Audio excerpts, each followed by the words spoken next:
After JaQuavis Richmond collided with a teammate making a tackle against LSU in 2023, the Grambling freshman was carted off in one of those moments no one likes to see. Richmond was rushed to nearby Our Lady of Lake Hospital, where he underwent surgery to repair a broken neck and spine in 5 places. JaQuavis was then required to stay in Baton Rouge for his initial treatment and therapy. With his teammates and coaches back at Grambling, a 4-hour drive away, Richmond received a steady flow of visitors from the most unlikely place, Southern University, Grambling's biggest rival, whose campus is also in Baton Rouge. The two HBCUs play each other at the Superdome in New Orleans in the only annual regularly televised FCS game. JaQuavis celebrated his birthday in the hospital 10 days after his injury, and Southern players even brought him a cake. He in turn surprised his new friends by taking his first steps after the surgery.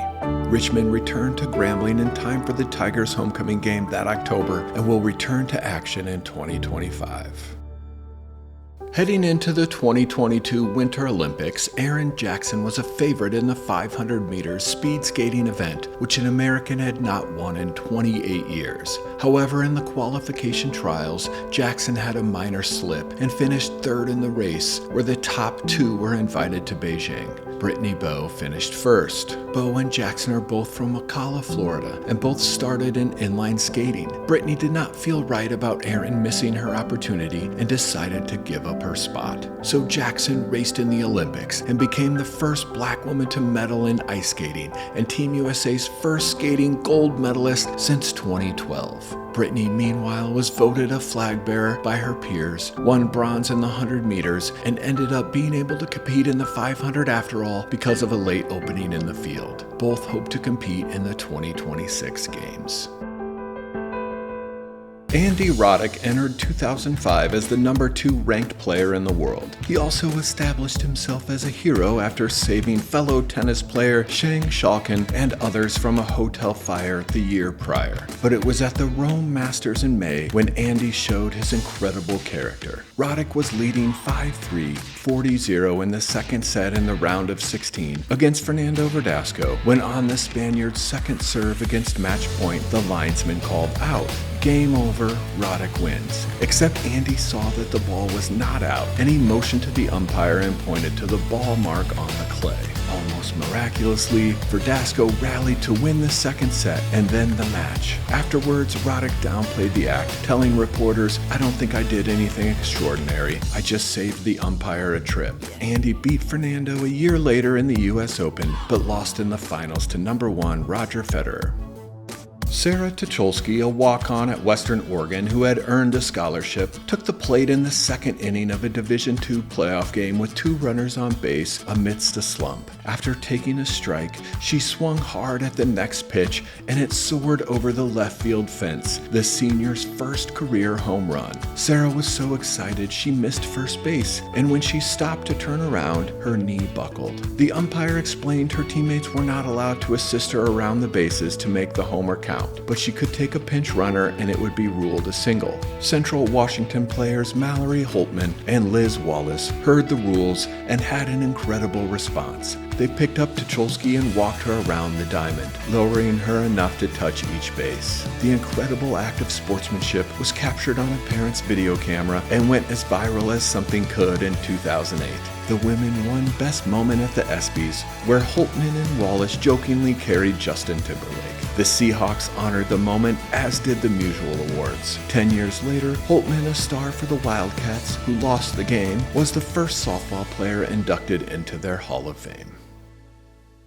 Jackie Robinson is rightfully the face of breaking baseball's color barrier, but the sportsmanship by his teammate Pee Wee Reese also played an important role. The Dodgers shortstop was well into his Hall of Fame career in 1947 when Brooklyn arrived in Cincinnati for a game. As Robinson took the field, the rookie was greeted with racist heckles from Reds players and fans. Pee Wee, a captain and leader on the team, calmly walked to Jackie, put his arm around him and chatted, a subtle gesture that shut up the crowd. The incident, which Robinson's widow Rachel called very instinctive, was commemorated with a statue in Brooklyn in 2005. Reese also refused to sign a petition within the Dodgers organization to push Jackie from the team. The 10-time All-Star was voted into the Hall of Fame in 1984 and passed away 15 years later.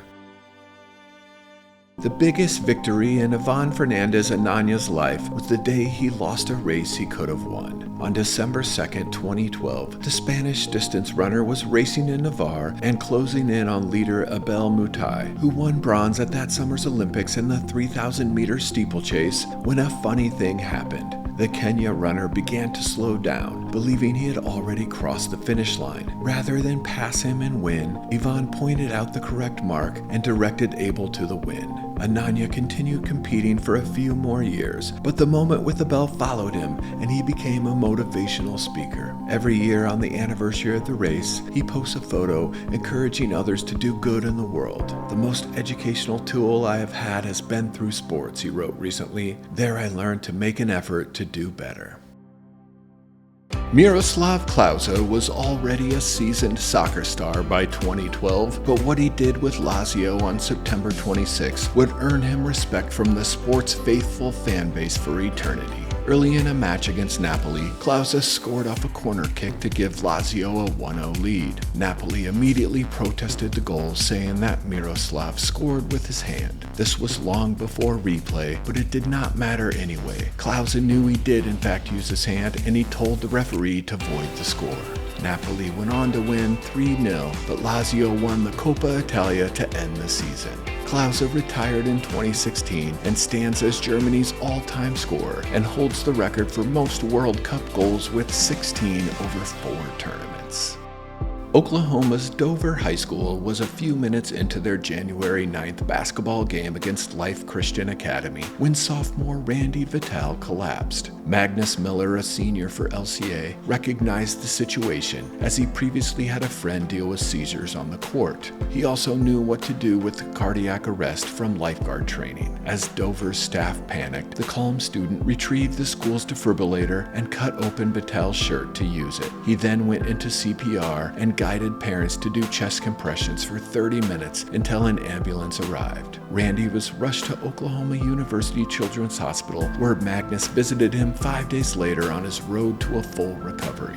"I was not going to let you die on that court," the 18-year-old told his new friend. Miller is enrolling at Oklahoma to study health and exercise science.